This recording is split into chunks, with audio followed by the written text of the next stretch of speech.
How to turn off active status on Messenger Lite. That's what I will show you in this video.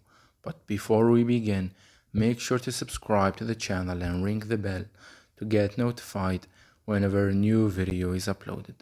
With that said, let's get started. So go ahead and open up the Messenger Lite app, and once you do that, click on the settings gear icon at the top right corner of your screen.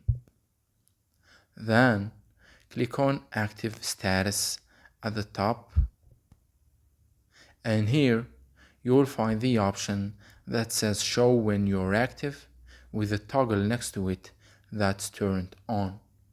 Click on that toggle to turn it off, and when you do that you will get a confirmation box that asks you, are you sure you want to turn off the active status?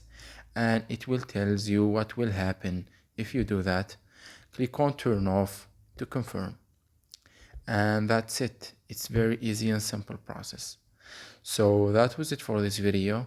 That's how you can deactivate and disable the active status on the Messenger Lite app. If you have any questions, please leave them in the comment section down below. With that said, see you in the next video.